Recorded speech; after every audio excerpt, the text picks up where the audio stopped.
이번 저희 스마트 팩토리 기준 데이터 분석 예측 파트는 문제 정의 시작해서 탐색적 자료 분석, 예측 분석 모델링, 그리고 최종 모델 선정 네 가지 단계로 진행될 예정입니다.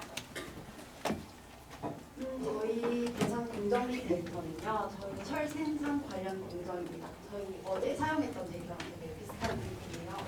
18개의 인가로 이루어져 있고, 들어오는 거는 10분 평균 데이터입니다. 1개월 데이터를 사용했고 9,570개의 데이터가 있습니다.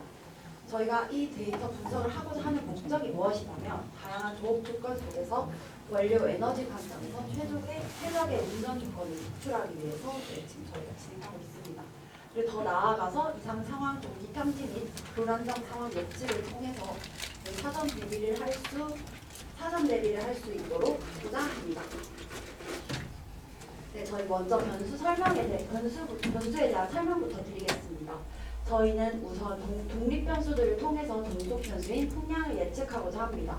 독립 변수들로는 통기성 관련 지수들, 연료비, 에너지량, 유속, 압력 관련 그런 인자들이 있습니다. 이런 인자들의 조합을 통해서 저희가 풍량을 예측하고자 합니다.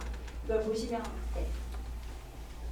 이게 일시로 존재하는데 이 데이터는 시간에 따라 변화하는 시계열 데이터로 확인할 수 있습니다. 우선 저희가 데이터 셋을 일단 한번 같이 보고 진행하도록 하겠습니다. 실습 파일 열어주시면 됩니다. 제조 데이터 예측 모델 2차에서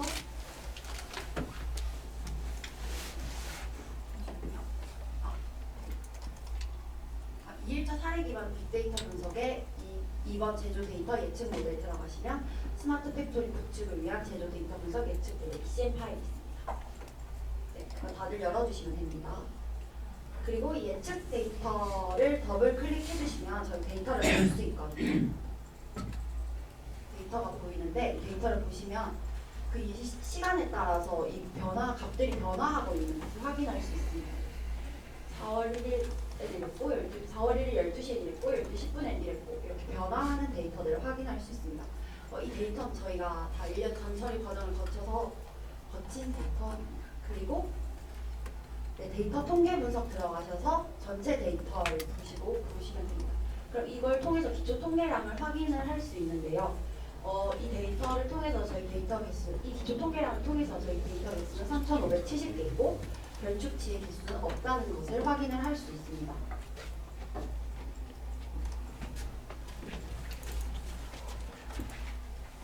네, 그리고 다음으로는 저희의 종속 변수인 풍량을 시각화해 보겠습니다. 이거 잠시만요.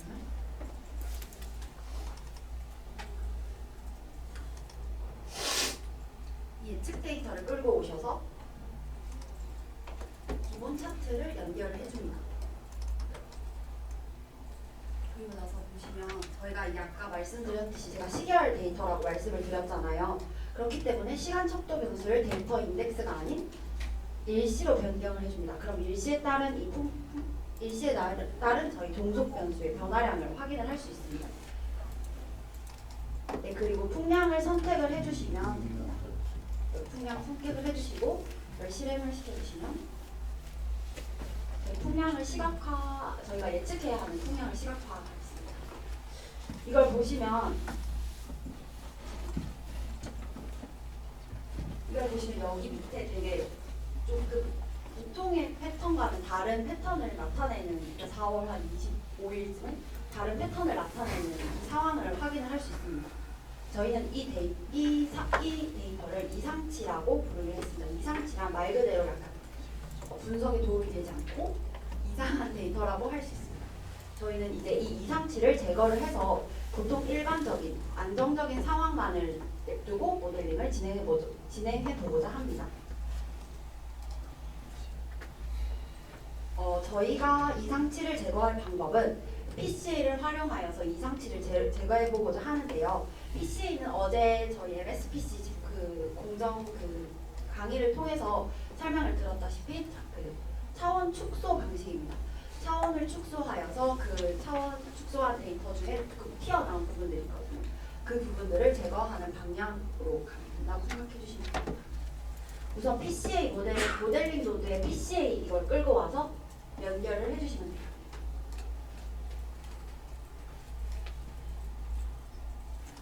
PCA에서 제일 중요한 건 주성분수거든요. 이 주성분수를 처음에는 저희가 최대치로 선택을 해요. 여기서 주성분수의 최대치는 총 독립변수의 개수인데요. 독립변수란 x값입니다. x값의 개수는 16으로 저희가 주성분수를 16으로 놔두고 실행을 시켜줍니다. PCA를 실행시켜줍니다. 그러면 옆에 여기 보이시죠? 아까 거기 모델이 나옵니다. PCA를 실행시켜 주성분수를 16으로 해주셔서 PCA를 실행시켜주세요. 그러고 나면 PCA 모델이 나와요.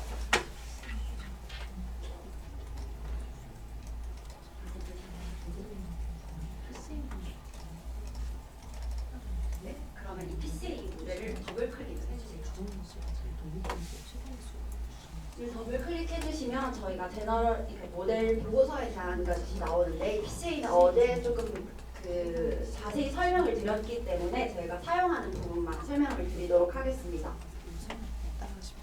이것을 보시면 주성분수 16을 설정을 했기 때문에 최대치로 설정을 했기 때문에 이 주성분수에 따른 분산 설명력이 나옵니다. 저희가 이 주성분수에 따라 얼마나 데이터의 정보를 많이 담고 있는지를 선택을 해주는 겁니다.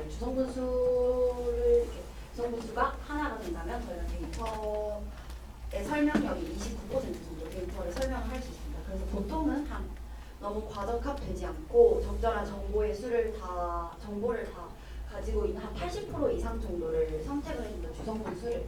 그래서 보시면 80% 이상인 주성분 7로 저희가 선택을 해줍니다. 그래서 저희는 여기서 주성분 7로 해야겠구나 깨닫고 다시 PCA를 한 번 더 돌려줍니다. 여기서 이제 주성분은 7로 해줍니다. 네, 그리고 실행을 시켜주시면 돼요. 아까 저희 모델 보고서에서 85% 정도 나온 주성분을 선택해서 실행을 시켜줍니다.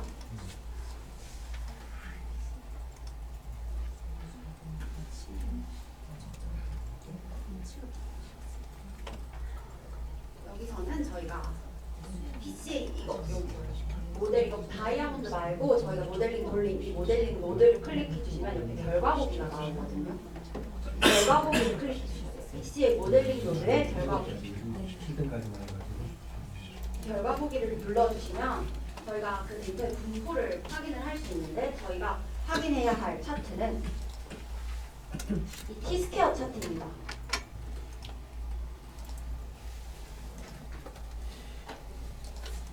T-스퀘어 차트입니다.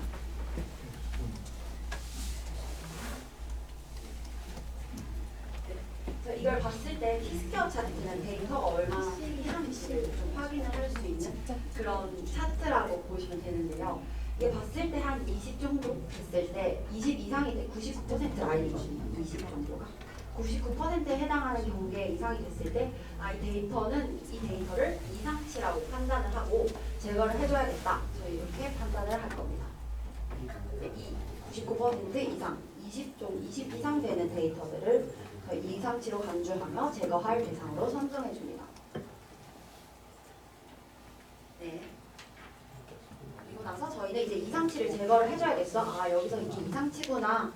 이상치가 여기 이 정도로 존재하는구나를 저희가 알았으면 이제 이상치를 제거를 해줘야 합니다. 근데 저희가 20 정도라고 했지 정확한 값을 알지는 못했잖아요.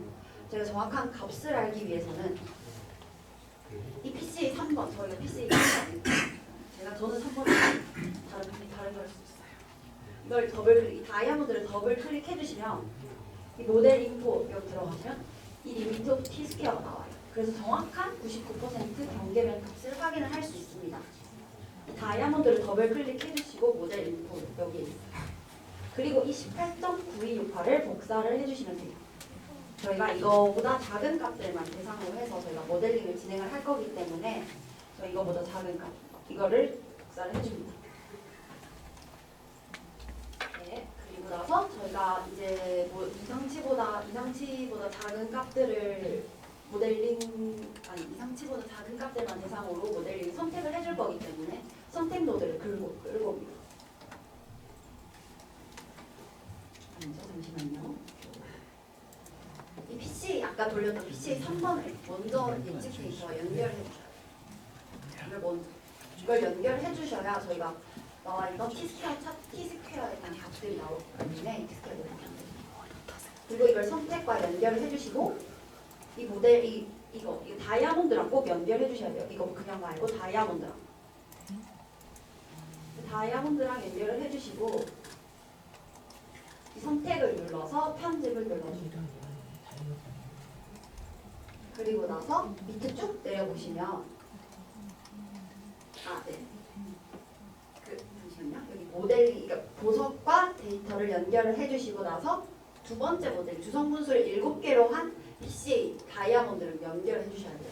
그리고 나서 선택 노드를 연결을 해주시고 나서 수식을 편집해 줍니다. 여기까지는 다들 따라오셨나요? 네, 그리고 나서 여기 쭉 내려보시면 저희 PCA 관련 데이터들이 생겼거든요. 이 코드를 확인을 해보면 좋겠지만 잠깐만. 네. 그리고 이 T스퀘어 보이시죠? T스퀘어 이걸 더블 클릭 눌러주시고 얘보다 작은 값만 저희가 사용할 거잖아요. 18.9268보다 99%보다 밑에 있는 값들만 사용을 할 거기 때문에 18.9268보다 작은 T스퀘어 값들이 18.9268보다 작은 데이터만을 선택해 줍니다.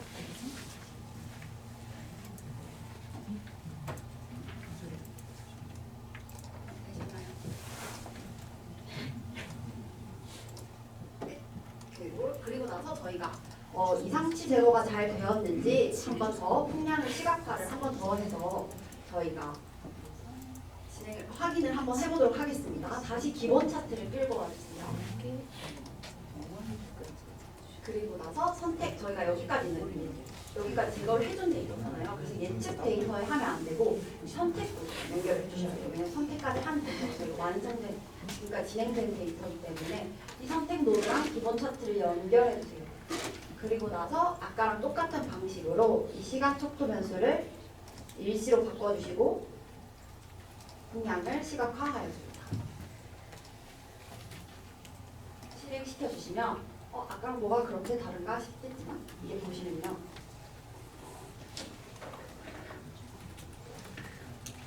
네, 얘는 최소값이 0입니다. 최소값이 0이라서 이렇게 되어 있는 거고요. 만약에 이걸 최소값 조금 더 명확하게 확인을 하고 싶다면 이 Y축 지정 옵션을 얘로 바꾸고 이 Y축 최소값을 0, Y축 최대값을 1300으로 바꿔서 여기에 최소값이 0이었고 1300이었기 때문에 그걸 바꿔서 이렇게 실행을 해주시면 아까랑 확실히 다르게 이상치가 제거되었다는 것을 확인을 할 수 있습니다.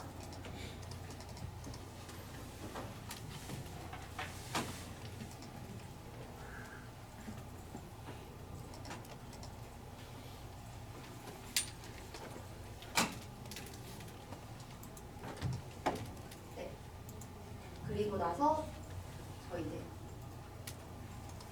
상관관계 저희는 계속 탐색적 자료 분석을 계속 이어나가볼 예정인데요.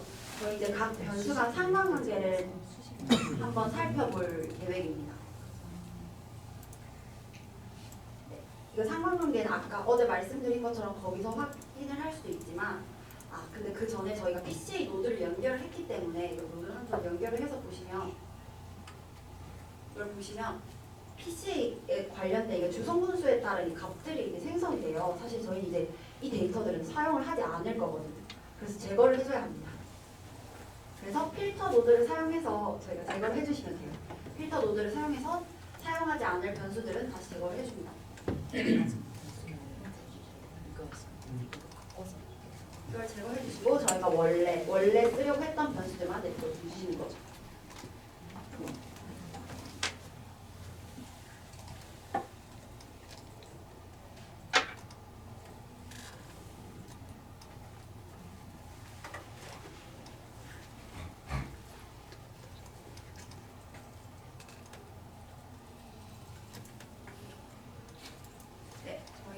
이거 그리고 그리고 나서 화면 여기를 눌러주시고 여기 상관관계를 한번 확인을 해봅니다. 초통계 분석 들어가셔서 초통계 분석 들어가셔서 상관관계 분석 눌러주시고 화면 표시를 눌러주시면 상관관계가 나옵니다.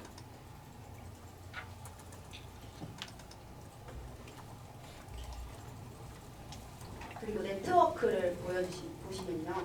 이걸 조금 더 명확하게 볼 수 있어요. 네트워크 차트인데 혹시 괜찮으신가요? 네. 이 네트워크 차트인데 이게 각 변수를 이렇게 클릭을 하잖아요. 그러면 그 각 변수랑 상관관계가 높은 변수들을 이렇게 명확하게 볼 수 있습니다. 이 풍량은 에너지량과 상관관계가 강한 상관관계가 나타난다. 양의 상관관계가 나타난다는 것을 확인을 할 수 있고요.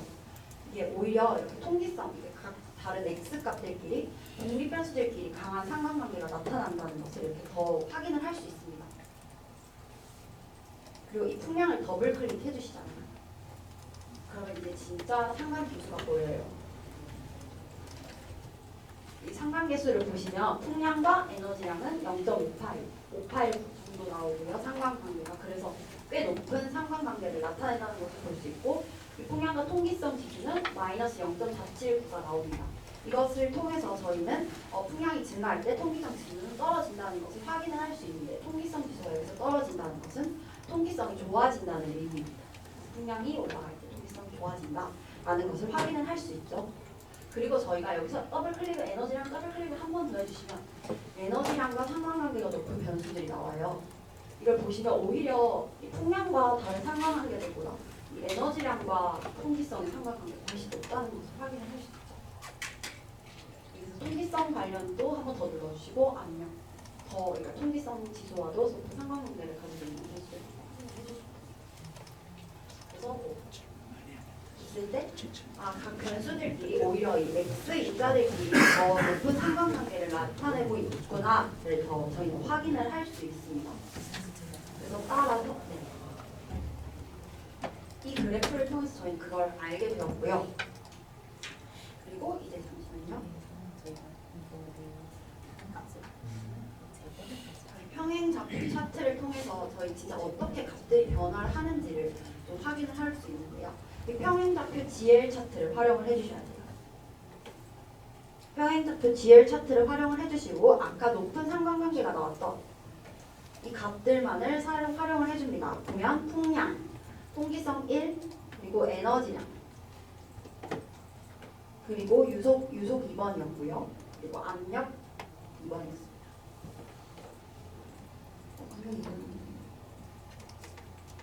압력 1번 한번 해주시면 됩니다. 그리고 실행을 시켜주세요.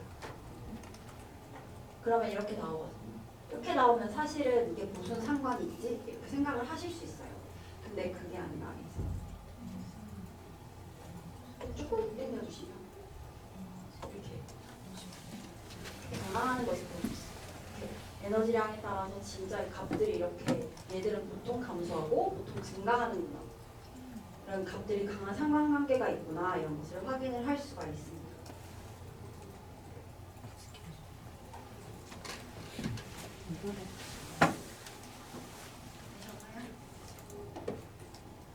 네, 저희는 이 EDA를 통해서 독립변수들 간에 강한 상관관계를 나타내고 있는 데이터구나. 이 데이터는 그런 데이터구나를 저희가 확인을 할 수 있었습니다. 그래서 이제 모델링을 해볼 텐데요. 모델링을 하기 전에 앞서서 우선 예측 분석에 대해 말씀을 드리려고 합니다. 예측 분석이란 변수들 간의 상호 관련성을 규명하고 독립 변수들이 변화할 때 종속 변수의 변화를 예측하는 방법입니다. 이거는 그러니까 x의 값들을 잘 조합해서 y의 값들을 예측을 하는 건데요. y의 값은 아까랑 다르게 0, 1 두 가지로 분류된 것이 아니라 진짜 그 숫자, 그 말 그대로 숫자로 입력된 것이라고 보시면 됩니다. 그래서 하나 이상의 독립 변수와 종속 변수 간의 관계를 분석하는 것으로 회귀 분석이라고도 합니다. 회귀 분석으로 많이 알려집니다. 그리고 회귀 분석은 선형 회귀 분석, 비선형 회귀 분석 두 가지로 나누어지는데요. 저희는 지금 선형 회귀 분석 중에 다중 회귀 분석인 MLR과 PLS를 진행해 볼 예정입니다. 네, 그리고 그 전에 앞서서 선형 회귀 분석 시 가장 주의해야 될 사항 중에 하나입니다. 그 바로 다중 공선성인데요. 다중 공선성이란 회귀 분석에서 독립 변수들 간의 강한 상관관계들이 나타날 때 발생하는 문제입니다. 다중 공선성을 진단하기 위해서는 아까와 같은 방법으로 저희가 독립 변수 간의 상관관계를 파악을 해야 합니다. 상관관계를 파악을 하는 방법이 있고 또한 VIF 지수를 활용하는 것이 있습니다. 이 VIF 지수를 이용하는 것은 저희 거기에 따로 있거든요. 저희 BC-MLR 모델링 노드의 옵션에 선택이 되어 있어요. 그래서 따로 그 계산하실 이유입니다. 그리고 이 다중공선성을 해결하기 위해서는 상관관계가 높은 독립 변수들을 제거를 해주거나 변수를 변환을 해주거나 다중공선성에 민감하지 않은 모델을 사용을 해주는 두 가지 방법이 있습니다. 저희는 첫 번째와 세 번째 방법을 사용을 해서 모델링을 진행해 볼 예정입니다. 우선 첫 번째로